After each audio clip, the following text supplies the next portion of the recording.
Bismillahirrahmanirrahim. Jumpa lagi dengan saya, Nurbaiti Nasution, yang akan melanjutkan pembahasan dari soal kuis geometri ruang.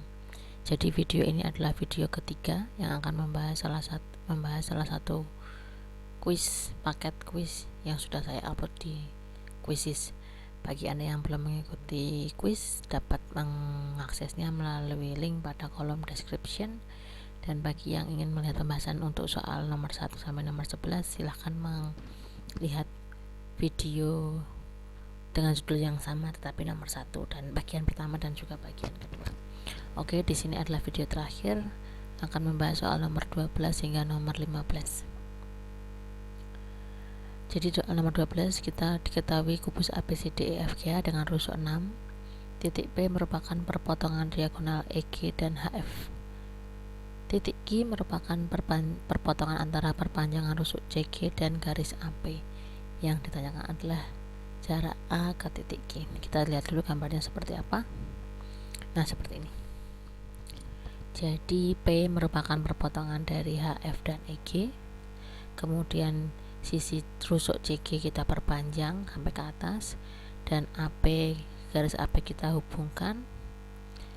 Ada titik kita hubungkan dan garisnya kita perpanjang sehingga memotong perpanjangannya rusuk CG di titik Q. Yang ditanyakan adalah panjangnya ruas garis AK. Nah, untuk menjawab pertanyaan ini kita akan mencuplik dua segitiga. Satu bisa dikatakan satu segitiga besar yang dalamnya memuat dua segitiga, memuat dua bagian bangun. Jadi segitiga AQC kita cuplik sehingga gambarnya seperti ini. Nah, AQC kita cuplik. Nah, kita mau mencari panjangnya AK. Oke, untuk mencarinya kita memperhatikan bahwa segitiga AQC yang besar ini sebangun dengan segitiga PQG yang kecil. Sehingga kalau mau menghitung panjangnya AK, kita dapat menggunakan persamaan berikut.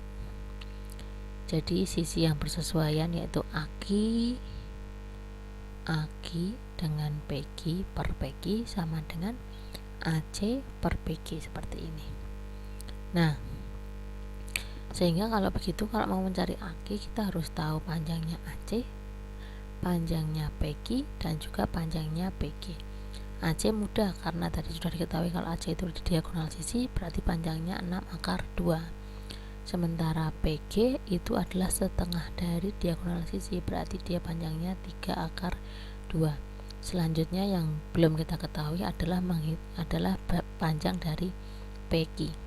Nah, untuk menghitung PQ kita perlu menghitung terlebih dahulu GQ. Jadi nanti kita bisa menggunakan teorema Pythagoras untuk mencari PQ, yaitu dengan PQ kuadrat ditambah GQ kuadrat.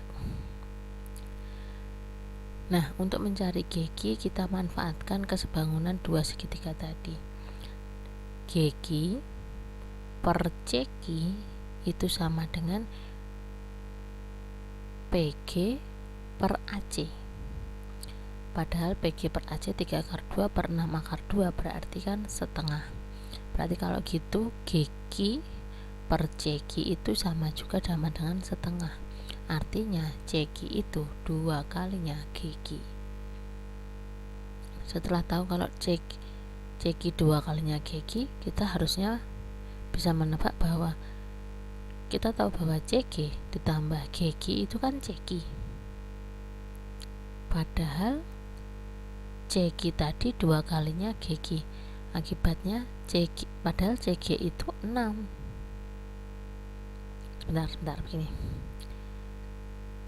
Segini itu 2 kalinya ini. Padahal ininya 6. Berarti kan nalarnya sini juga 6.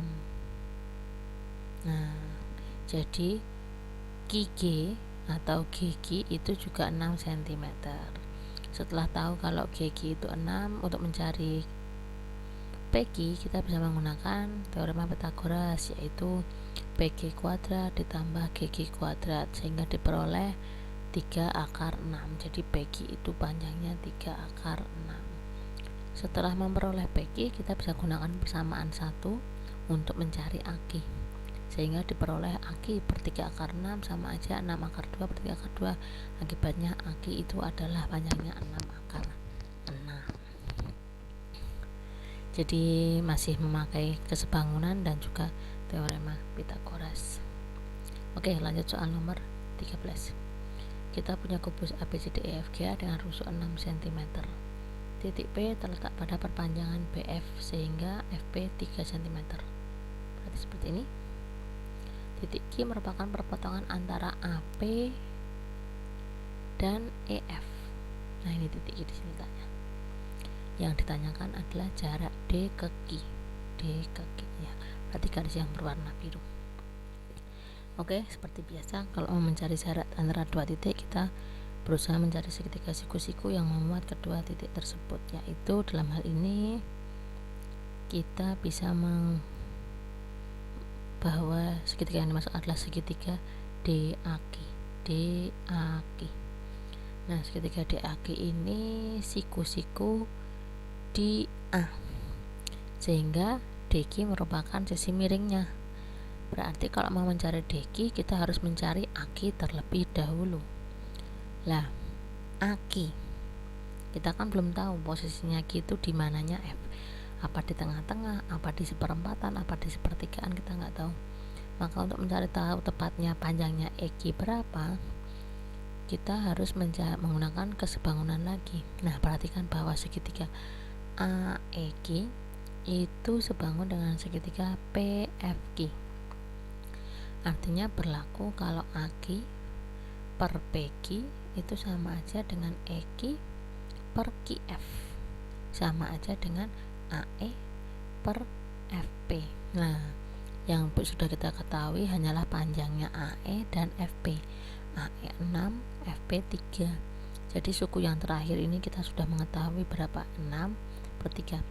Berarti 2. Karena mereka sebangun, berarti semua perbandingan ini nilainya adalah 2.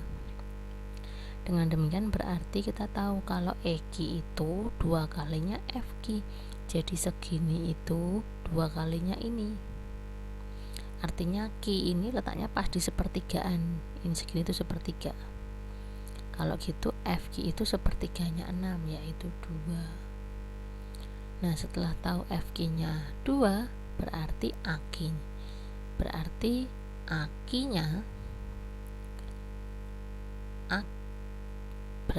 EQ-nya itu 2 kalinya 2. Mohon maaf, ini harusnya E. Berarti EQ-nya itu harusnya 2 kalinya 2, yaitu 4. Jadi EQ ini 4. Dengan modal itu kita bisa mencari AQ, yaitu dengan cara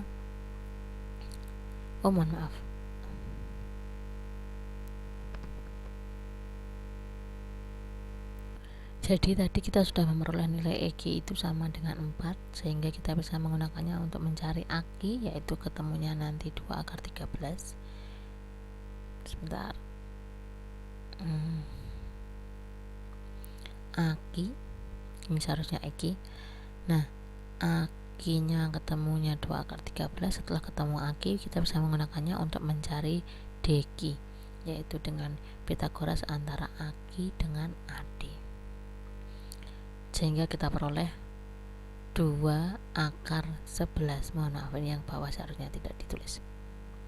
Ya, sudah benar. Berarti DQ ketemunya 2 akar 11. Itu untuk soal nomor 13. Sekarang kita lanjut untuk soal nomor 14. Jadi kita punya kubus ABCDEFGA dengan rusuk 6 cm. Titik M dan N masing-masing adalah titik tengah rusuk FG dan BC. Ini M dan N, tengahnya FG dan BC. Dan titik T terletak pada AM, jadi A dan M kita hubungkan. T terletak pada AM sehingga NT itu tegak lurus AM. Jadi NT itu tegak lurus. Di sini ini sudutnya adalah siku-siku. Nah, yang ditanyakan adalah panjangnya NT. Oke. Karena NT itu tegak lurus AM, maka kita bisa menganggap NT itu sebagai garis tinggi segitiga ANM yang alasnya adalah AM. Jadi kalau kita membentuk segitiga ANM seperti ini, ANM kita buat. Nah, ini kan kalau kita anggap alasnya itu AM, MA, maka tingginya berarti adalah garis yang tegak lurus dengan MA, yaitu garis NT. Kalau dan sebaliknya, kalau dan juga bisa juga kita coba cara lain, misalkan kita coba anggap alasnya adalah AN, berarti nanti tingginya adalah MN yang tegak lurus dengan AN. Jadi alas dan tinggi segitiga itu relatif, tergantung berpasang-pasangan. Nah, alasnya siapa, tingginya siapa itu mungkin aja beda. Nah, tapi tetap luasnya harusnya sama karena dia mengukur luas segitiga yang sama. Nah, selanjutnya NT dapat dicari kita pakai menggunakan rumus luas segitiga. Tapi itu sebelumnya kita cari dulu AN dan AM. AN dan AM. Oke. AN itu sisi miring segitiga ABN. Berarti kita bisa menggunakan Pythagoras, kita menemukan 3 akar 5. Sementara AM itu adalah sisi miring segitiga ANM. Berarti sama aja pakai Pythagoras untuk AN kuadrat dan juga MN kuadrat, dan kita menemukan angka 9. Nah, selanjutnya untuk mencari NT kita gunakan rumus luas segitiga seperti ini. Jadi luas ANM itu ya sama dengan luas ANM kan ya, karena segitiganya sama ya, luasnya juga sama. Tapi kita ngitungnya pakai cara yang berbeda. Di ruas kiri, perhatikan ya, di ruas kiri luasnya itu dihitung dengan memakai alasnya itu AN dan tingginya NM. Boleh karena mereka segitiga siku-siku. Artinya sudut di sini itu 90 derajat, jadi saling tegak lurus. Sementara di ruas kanan yang kita anggap sebagai alas itu adalah AM yang miring ini. Jadi kalau begitu tingginya yang mana ya? Yang NT yang mau kita cari ini. Nah, setelah melakukan hal itu kita tinggal masukkan aja AN 3 akar 5, NM 9, AM-nya juga 9. Setengah ini bisa kita coret luas kiri kanan. Jadi nanti kita ketemu NT sama dengan 2 akar 5. Ini sepertinya kunci jawaban saya salah. Jadi kalau di file yang saya share itu dikatakan kuncinya adalah 3 akar 5, yang benarnya adalah 2 akar 5. Itu soal nomor 14. Agak variasi karena tidak pakai kesebangunan kayak seperti yang sebelumnya. Oke, soal yang terakhir kita gunakan soal terakhir ya. Kita pakai bidang 4. Jadi bidang 4 itu 5 segitiga. Kebetulan di sini segitiganya siku-siku semua kecuali yang DAC. Oke. Jadi kita punya bidang 4 DABC. DA tegak lurus AB, DA juga tegak lurus. Oh, maaf, ini gambar saya salah. Sebentar. Jadi DA tegak lurus AB, DA tegak lurus AC, dan BA tegak lurus AC. Nah, titik P merupakan titik tengah BC. Di mana? Oh, maaf. Titik P merupakan titik tengah AC berarti. Soalnya nanti saya ganti. Oh ya, di nomor 15 ini soalnya salah. Jadi saya khusus untuk video ini saya ganti biar tetap ada yang dibahas, karena maksud saya seperti ini sebenarnya. Maksud saya soalnya seperti ini, cuman tertulisnya beda. Jadi titik P itu tengah-tengahnya AC. Maaf ini AC. Q terletak pada DP. Q terletak pada DP. P-nya mana berarti belum kelihatan. Oh, P-nya di situ. Nah, Q terletak pada DP sehingga BQ tegak lurus DP. Jadi yang B diganti sama A semua. Nah, panjang DP sama dengan AB sama dengan BC sama dengan 4. Panjang AK-nya berapa? Nah, kan segitiga AB, DBC, DBA, dan ABC itu kongruen, maka panjang garis DB itu sama dengan AB, yaitu ketemunya nanti 2 akar 5. Dan segitiga DAB itu merupakan segitiga sama kaki. Berarti untuk mencari panjangnya BQ di sini DBP itu sama kaki. Berarti panjangnya BQ akan digunakan pendekatan luas segitiga. Berarti harus mencari tahu panjangnya PR dulu, dan PR-nya apa? PR-nya itu titik tengahnya BD. Berarti di sini, seharusnya di sini.